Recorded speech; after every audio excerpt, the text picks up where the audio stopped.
Hi friends, career tracker PSC ക്ലാസ്സിലേക്ക് ഏവർക്കും സ്വാഗതം. അപ്പോൾ നമ്മൾ ഇന്ന് നോക്കാൻ പോകുന്ന ടോപ്പിക് എന്ന് പറയുന്നത് ഐക്യരാഷ്ട്ര സംഘടന അല്ലെങ്കിൽ യുണൈറ്റഡ് നേഷൻ ഓർഗനൈസേഷൻ എന്ന് പറയുന്ന ടോപ്പിക്കാണ്.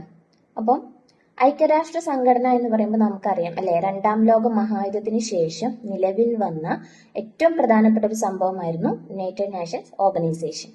അതായത് ഇനിയൊരു യുദ്ധം ഭൂമിയിൽ ഉണ്ടാകാതിരിക്കാനും അതേപോലെ തന്നെ ലോക സമാധാനം നിലനിർത്താനും വേണ്ടി നിലവിൽ വന്ന ഒരു സമാധാന സംഘടനയാണ് ഐക്യരാഷ്ട്ര സംഘടന. ഇനി ഐക്യരാഷ്ട്ര സംഘടന ഈ ഒരു കോൺസെപ്റ്റ് കൊണ്ടുവന്നത് ആരാണെന്ന് ചോദിച്ചാൽ അത് ഫ്രാങ്ക്ലിൻ ഡി റൂസ്വെൽറ്റ് ആണ്.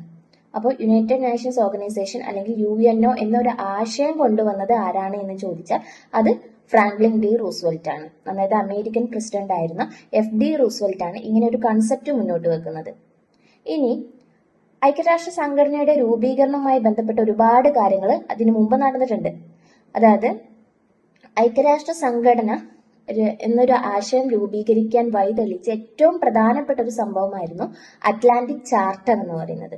അപ്പൊ എന്താണ് അറ്റ്ലാന്റിക് ചാർട്ടർ എന്ന് വെച്ചാൽ 1941 ഓഗസ്റ്റ് 14 അന്നത്തെ അമേരിക്കൻ പ്രസിഡന്റ് ആയിരുന്ന ഫ്രാങ്ക്ലിൻ ഡി റൂസ്വെൽറ്റും അന്നത്തെ ബ്രിട്ടീഷ് പ്രധാനമന്ത്രിയായിരുന്ന വിൻസ്റ്റൺ ചർച്ചിലും കൂടി ഒപ്പിട്ട ഒരു കരാറായിരുന്നു അറ്റ്ലാന്റിക് ചാർട്ടർ. ഈ അറ്റ്ലാന്റിക് ചാർട്ടർ ആണ് പിന്നീട് ഐക്യരാഷ്ട്ര സംഘടനയുടെ രൂപീകരണത്തിന് വഴി തെളിയിച്ച ഏറ്റവും പ്രധാനപ്പെട്ട ഒരു കാര്യം. അപ്പം 1941 ഓഗസ്റ്റ് 14 എന്ന് പറയുന്നത് രണ്ടാം ലോക മഹായുദ്ധം നടക്കുന്ന ആ ഒരു സമയമാണ്. അപ്പൊ ഈ ഒരു സമയത്ത് ഇവര് രണ്ടുപേരും കൂടി ഒപ്പിട്ട ഈ ഒരു കരാറാണ് അറ്റ്ലാന്റിക് ചാർട്ടർ എന്ന പേരിൽ അറിയപ്പെടുന്നത്. ഈ ഒരു കരാറാണ് പിന്നീട് ഐക്യരാഷ്ട്ര സംഘടനയുടെ രൂപീകരണത്തിലേക്ക് വഴി തെളിയിക്കുന്നത്. ഇനി ഐക്യരാഷ്ട്ര സംഘടന എന്ന പേര് നിർദ്ദേശിച്ച വ്യക്തി ആരാണെന്ന് ചോദിച്ചാൽ അത് ഫ്രാങ്ക്ലിൻ ഡി റൂസ്വെൽറ്റ് ആണ്. അപ്പം ഐക്യരാഷ്ട്ര സംഘടന അല്ലെങ്കിൽ യുണൈറ്റഡ് നേഷൻസ് എന്ന പേര് നിർദ്ദേശിച്ച വ്യക്തി ആരാണെന്ന് ചോദിച്ചാൽ അത് FD റൂസ്വെൽറ്റ് ആണ്. ഇനി ഐക്യരാഷ്ട്ര സംഘടന എന്ന പേര് നിർദ്ദേശിച്ച സമ്മേളനം ഏതാണെന്ന് ചോദിച്ചാൽ അത് വാഷിംഗ്ടൺ സമ്മേളനമാണ്. അപ്പൊ വ്യക്തി ചോദിച്ചാൽ അത് FD റൂസ്വെൽറ്റും യുണൈറ്റഡ് നേഷൻസ് എന്ന പേര് നിർദ്ദേശിച്ച സമ്മേളനം ഏതാണെന്ന് ചോദിച്ചാൽ അത് വാഷിംഗ്ടൺ സമ്മേളനമാണ്.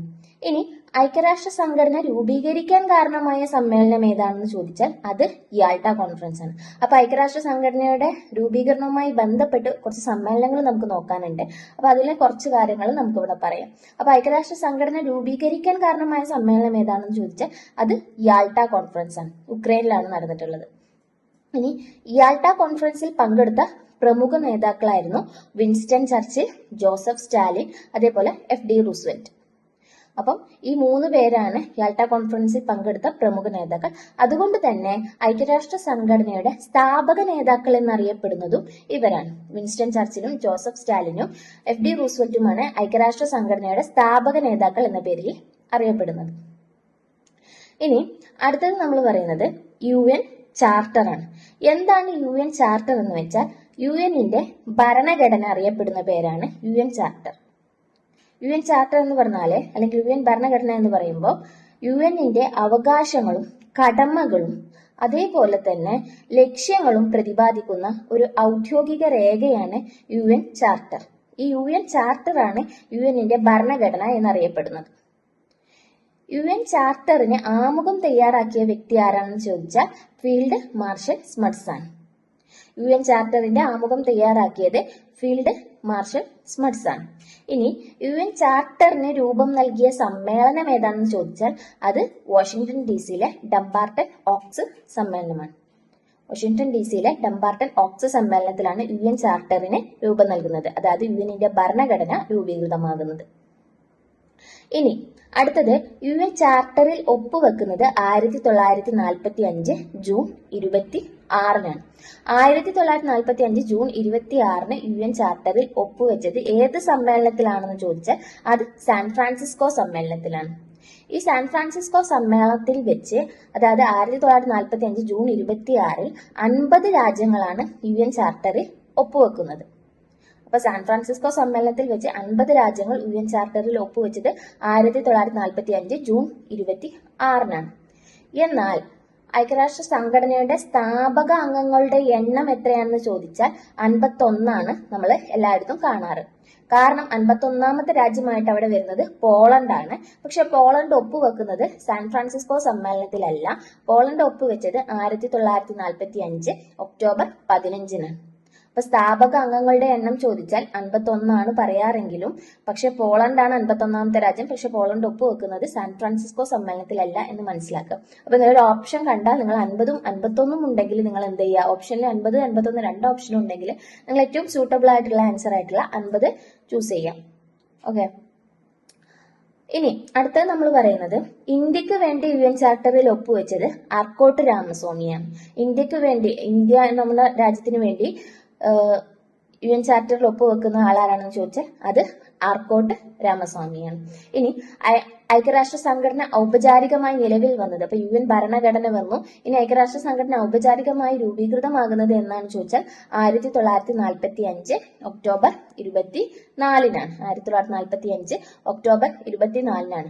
അതുകൊണ്ട് തന്നെ UN ദിനമായിട്ട് ആചരിക്കുന്നത് എന്നാണ് ചോദിച്ചാൽ ഒക്ടോബർ 24. UN നിലവിൽ വന്ന ദിനമാണ് UN ദിനമായിട്ട് ആചരിക്കുന്നത്. ഒക്ടോബർ 24-ആണ് UN ദിനം. ഇനി ആപ്തവാക്യം, UNന്റെ ആപ്തവാക്യം എന്താണെന്ന് ചോദിച്ചാൽ ഇത് നിങ്ങളുടെ ലോകമാണ്, ഇത് നിങ്ങളുടെ ലോകമാണ്. ഇനി അടുത്ത നമ്മൾ പറയുന്നത് UN പതാകയുടെ നിറമാണ്. UN പതാകയുടെ നിറം ഇളം നീല നിറമാണ്. ഇളം നീല നിറമാണ് UN പതാകയുടെ നിറം. UNന്റെ ആസ്ഥാനം ചോദിച്ചാൽ നിങ്ങൾ പറയേണ്ടത് ന്യൂയോർക്കിലെ മാൻഹട്ടൻ ആണ്. മാൻഹട്ടൻ ഒരു ദ്വീപാണ്. ന്യൂയോർക്കിലെ മാൻഹട്ടൻ ആണ് UNന്റെ ആസ്ഥാനം. ഇനി UNന്റെ യൂറോപ്യൻ ആസ്ഥാനം എന്ന് എടുത്തു ചോദിക്കുകയാണെങ്കിൽ, UNന്റെ യൂറോപ്യൻ ആസ്ഥാനം എന്ന് എടുത്തു ചോദിക്കുകയാണെങ്കിൽ അത് ജനീവയാണ്. ഇനി UNന്റെ അംഗസംഖ്യ എത്രയാണെന്ന് ചോദിച്ചാൽ അത് 193 ആണ്. UNന്റെ അംഗസംഖ്യ 193 രാജ്യങ്ങളാണ് UNൽ അംഗമായിരിക്കുന്നത്. ഏറ്റവും ഒടുവിൽ അംഗമായ രാജ്യം ദക്ഷിണ സുഡാനാണ്. ഏറ്റവും ഒടുവിൽ അംഗമായ രാജ്യം ദക്ഷിണ സുഡാനാണ്. അതായത് 193ാമത്തെ രാജ്യം ഏതാണെന്ന് ചോദിച്ചാൽ അത് ദക്ഷിണ സുഡാനാണ്. ഇനി 192ാമത്തെ രാജ്യമാണ് മോണ്ടിനെഗ്രോ. 191ാമത്തെ രാജ്യം കിഴക്കൻ തിമൂർ. 190ാമത്തെ രാജ്യം ഏതാണെന്ന് ചോദിച്ചാൽ സ്വിറ്റ്സർലൻഡ്. അങ്ങനെ ചോദിക്കാൻ അത്രയും ഡീപ്പായിട്ട് ചോദിക്കില്ല, എന്നാലും മനസ്സിലാക്കി ഓർത്ത് വെക്കട്ടോ. ഇനി അടുത്തത് ഐക്യരാഷ്ട്ര സംഘടന മനുഷ്യാവകാശ പ്രമേയം അല്ലെങ്കിൽ മനുഷ്യാവകാശ പ്രഖ്യാപനം പാസാക്കിയത് എന്നാണെന്ന് ചോദിച്ചാൽ അത് 1948 ഡിസംബർ 10-ആണ്. അതുകൊണ്ട് തന്നെ ലോക മനുഷ്യാവകാശ ദിനമായി ആചരിക്കുന്നത് എന്നാണ് ഡിസംബർ 10-ആണ്. ഇനി ഐക്യരാഷ്ട്ര സഭയുടെ ഔദ്യോഗിക ഭാഷകൾ, ഒഫീഷ്യൽ ലാംഗ്വേജസ് ഏതൊക്കെയെന്ന് ചോദിച്ചാൽ അത് 6 ഏതാണ്? French, Russian, English, Spanish, Chinese, Arabic. ഈ 6 ഭാഷകളാണ് ഔദ്യോഗിക ഭാഷകൾ. അത് നിങ്ങൾ എന്ത് ചെയ്താൽ മതി, ഒരു കോഡ് ഉണ്ട്, ഫ്രസ്ക എന്ന് പറയുന്ന ഒരു കോഡ്. ആ കോഡിന്റെ ഫസ്റ്റ് ലെറ്റർ ആണ് ഈ ലാംഗ്വേജിന്റെ ഫസ്റ്റ് ലെറ്റർ ആണ് ആ കോഡ് രൂപീകരിച്ചിട്ട്. അപ്പൊ ഫ്രസ്ക എന്ന് പറയുമ്പോൾ ഫ്രഞ്ച്, റഷ്യൻ, ഇംഗ്ലീഷ്, അതേപോലെ തന്നെ സ്പാനിഷ്, ചൈനീസ്, അറബിക്. അപ്പൊ ഇത് ഫ്രസ്ക എന്നൊരു കോഡ് ഓർത്ത് വെച്ചാൽ നിങ്ങൾക്ക് ഈ ഭാഷകൾ കിട്ടും.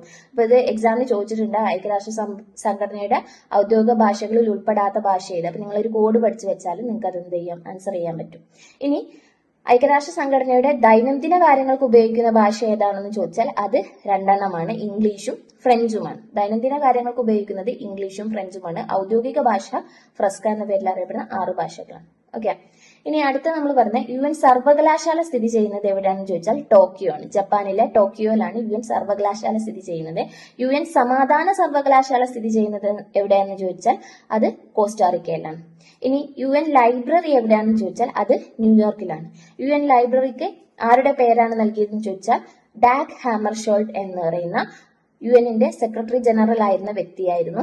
അദ്ദേഹം പദവിയിൽ ഇരിക്കാൻ അന്തരിച്ചതാണ്, ഒരു വിമാന അപകടത്തിൽ അന്തരിച്ചതാണ്. അതുകൊണ്ട് തന്നെ അദ്ദേഹത്തിന്റെ സ്മരണാർത്ഥമാണ് UN ലൈബ്രറിക്ക് അദ്ദേഹത്തിന്റെ പേര് നൽകിയിരിക്കുന്നത്. ഡാഗ് ഹാമർഷോൾഡ് ലൈബ്രറി എന്നാണ് അറിയപ്പെടുന്നത്. അത് സ്ഥിതി ചെയ്യുന്നത് ന്യൂയോർക്കിലാണ്.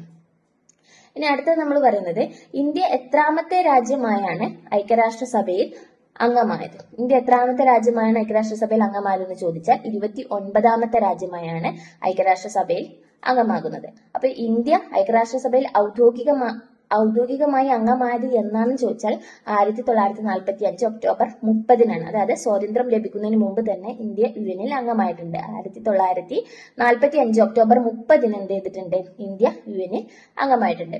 ഇനി ഇന്ത്യയിൽ UN ഇൻഫർമേഷൻ സെന്റർ സ്ഥിതി ചെയ്യുന്നത് എവിടെ? ഇന്ത്യയിൽ UN ഇൻഫർമേഷൻ സെന്റർ എവിടെയാണ് സ്ഥിതി ചെയ്യുന്നതെന്ന് ചോദിച്ചാൽ അത് ന്യൂഡൽഹിയിലാണ്. ഇനി ലോകത്തിലെ ഏറ്റവും വലിയ കായിക ഇതര അന്താരാഷ്ട്ര സംഘടന ഏതാണെന്ന് ചോദിച്ചാൽ അത് UN ആണ്, അല്ലെങ്കിൽ ഐക്യരാഷ്ട്ര സംഘടനയാണ്. കായിക ഇതര അന്താരാഷ്ട്ര സംഘടന ഐക്യരാഷ്ട്ര സംഘടനയാണ്. ഏറ്റവും വലിയ സംഘടന ഐക്യരാഷ്ട്ര സംഘടനയല്ല, അത് ഫിഫയാണ്. അപ്പൊ ഫിഫ ഒരു കായിക സംഘടനയാണ്. അതുകൊണ്ടാണ് ലോകത്തിലെ ഏറ്റവും വലിയ കായിക ഇതര സംഘടന ഐക്യരാഷ്ട്ര സംഘടനയായി മാറിയത്. ഏറ്റവും വലിയ സംഘടന ഏതാണ്? ഫിഫയാണ്. ഓക്കെ. ഇനി അടുത്തത് മനുഷ്യാവകാശ സങ്കല്പത്തിന് ഉത്തേജനം നൽകിയ സംഘടന ഏതാണെന്ന് ചോദിച്ചാൽ അത് ഐക്യരാഷ്ട്ര സംഘടനയാണ്. ഇനി നമുക്ക് കുറച്ച് സെക്രട്ടറി ജനറൽമാരെ കുറിച്ച് പരിചയപ്പെടാം. അതായത് ഐക്യരാഷ്ട്ര സംഘടനയുടെ ആദ്യ സെക്രട്ടറി ജനറൽ ആയിട്ട് വരുന്നത് ട്രിഗ്വേലിയാണ്. അദ്ദേഹം നോർവേക്കാരനാണ്. ട്രിഗ്വേലി നോർവേക്കാരനാണ്. പിന്നീട് രാജിവെച്ച ആദ്യ സെക്രട്ടറി ജനറൽ ആരാണെന്ന് ചോദിച്ചാൽ അതും ആരാണ്? ട്രിഗ്വേലി തന്നെയാണ്. രാജിവെച്ച ആദ്യ സെക്രട്ടറി ജനറലും ട്രിഗ്വേലിയാണ്.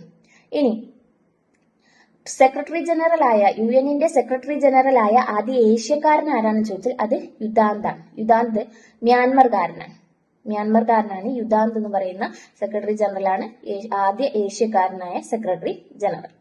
ഇനി UN സെക്രട്ടറി ജനറലായ ആദ്യ ആഫ്രിക്കൻ ആരാണെന്ന് ചോദിച്ചാൽ അത് ബുട്രോസ് ഗാലിയാണ്. ഈജിപ്തുകാരനാണ് അദ്ദേഹം ഈജിപ്തുകാരനാണ്. ബുട്രോസ് ഗാലിയാണ് സെക്രട്ടറി ജനറലായ ആദ്യ ആഫ്രിക്കക്കാരൻ. ഇനി അധികാരത്തിലിരിക്കെ അന്തരിച്ച UN സെക്രട്ടറി ജനറൽ ആരാണെന്ന് ചോദിച്ചാൽ അത് ഡാഗ് ഹാമർഷോൾഡ് ആണ്. ഞാൻ പറഞ്ഞു, അധികാരത്തിലിരിക്കെ അന്തരിച്ച അല്ലെങ്കിൽ പദവിയിലിരിക്കെ അന്തരിച്ച UN സെക്രട്ടറി ജനറൽ ആണ് ഡാഗ് ഹാമർഷോൾഡ്. നൊബേൽ സമ്മാനം ലഭിച്ച 2 സെക്രട്ടറി ജനറൽമാരുണ്ട്. ഒന്ന് കോഫി അന്നനും 2 ഡാഗ് ഹാമർഷോൾഡുമാണ്. ഇനി നിലവിലെ സെക്രട്ടറി ജനറൽ ആരാണെന്ന് ചോദിച്ചാൽ അന്റോണിയോ ഗുട്ടറസ് ആണ്. അദ്ദേഹം പോർച്ചുഗൽകാരനാണ്. അപ്പം അന്റോണിയോ ഗുട്ടറസ് ആണ് നിലവിൽ സെക്രട്ടറി ജനറൽ ആയിട്ട് പ്രവർത്തിക്കുന്നത്. ഇനി 8 മണിക്കൂർ പ്രസംഗിച്ച് ഐക്യരാഷ്ട്ര സംഘടനയിൽ റെക്കോർഡിട്ട മലയാളി ആരാണെന്ന് ചോദിച്ചാൽ ഐക്യരാഷ്ട്ര സംഘടനയിൽ 8 മണിക്കൂർ തുടർച്ചയായി പ്രസംഗിച്ച് റെക്കോർഡിട്ട മലയാളി ആരാണെന്ന് ചോദിച്ചാൽ അത് VK കൃഷ്ണമേനോനാണ്. ഇനി ഐക്യരാഷ്ട്ര സംഘടനയിൽ ഹിന്ദിയിൽ പ്രസംഗിച്ച വ്യക്തി ആരാണ്, അല്ലെങ്കിൽ ഹിന്ദിയിൽ സംസാരിച്ച വ്യക്തി ആരാണെന്ന് ചോദിച്ചാൽ അത് വാജ്പേയി ആണ്. ഇനി ഐക്യരാഷ്ട്ര സംഘടനയിൽ മലയാളത്തിൽ സംസാരിച്ച വ്യക്തി ആരാണെന്ന് ചോദിച്ചാൽ അത് മാതാ അമൃതാനന്ദമയ്യാണ്. ഇനി അടുത്തത് ലോകാരോഗ്യ സംഘടനയിൽ പ്രസിഡന്റായ ഏക ഇന്ത്യൻ വനിത ആരാണെന്ന് ചോദിച്ചാൽ രാജ്കുമാരി അമൃത കൗർ. ഇനി ഐക്യരാഷ്ട്ര സംഘടനയിൽ പാടാൻ അവസരം ലഭിച്ച ഇന്ത്യൻ സംഗീതജ്ഞ ആരാണെന്ന് ചോദിച്ചാൽ അത് MS സുബ്ബലക്ഷ്മിയാണ്. ഇനി ഐക്യരാഷ്ട്ര സംഘടനയുടെ സിവിലിയൻ പോലീസ് ഉപദേഷ്ടാവായി നിയമിതനായ ആദ്യത്തെ ഇന്ത്യക്കാരി ആരാണെന്ന് ചോദിച്ചാൽ അത് കിരൺ ബേദിയാണ്. ഐക്യരാഷ്ട്രസഭയുടെ സിവിലിയൻ പോലീസ് ഉപദേഷ്ടാവായി നിയമിതയായ ആദ്യത്തെ ഇന്ത്യക്കാരി കിരൺ ബേദിയാണ്.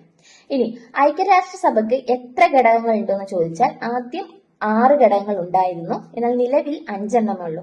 ഈ 6 ഘടകങ്ങൾ ഏതൊക്കെയാണെന്ന് ചോദിച്ചാൽ പൊതുസഭ, രക്ഷാസമിതി, സാമ്പത്തിക സാമൂഹിക സമിതി അതായത് എക്കണോമിക് ആൻഡ് സോഷ്യൽ കൗൺസിൽ, പരിരക്ഷണ സമിതി, ട്രസ്റ്റിഷിപ്പ് കൗൺസിൽ, അന്താരാഷ്ട്ര നീതിന്യായ കോടതി, അതേപോലെ തന്നെ സെക്രട്ടേറിയറ്റ്. ഈ 6 ഘടകങ്ങളായിരുന്നു നിലവിൽ വരുന്ന സമയത്ത് ഐക്യരാഷ്ട്ര സംഘടനയുടെ ഘടകങ്ങൾ എന്ന് പറയുന്നത്. എന്നാൽ നിലവിൽ ഇപ്പോൾ ഐക്യരാഷ്ട്രസഭയ്ക്ക് 5 ഘടകങ്ങളേ ഉള്ളൂ. ഇതിലില്ല 6ാമത്തെ ഘടകമായിട്ട് പോയത് ഏതാണെന്ന് ചോദിച്ചാൽ പരിരക്ഷണ സമിതി, ട്രസ്റ്റിഷിപ്പ് കൗൺസിൽ ഇപ്പൊ നിലവിലില്ല. ഇപ്പൊ 5 ഘടകങ്ങൾ മാത്രമേ ഉള്ളൂ ഐക്യരാഷ്ട്ര സംഘടനയ്ക്ക്. അപ്പൊ ഇത്രയാണ് നിങ്ങൾ ഐക്യരാഷ്ട്ര സംഘടനയുമായി ബന്ധപ്പെട്ട അറ്റ്ലീസ്റ്റ് നിങ്ങൾ അറിഞ്ഞിരിക്കേണ്ട കാര്യങ്ങൾ എന്ന് പറയുന്നത്.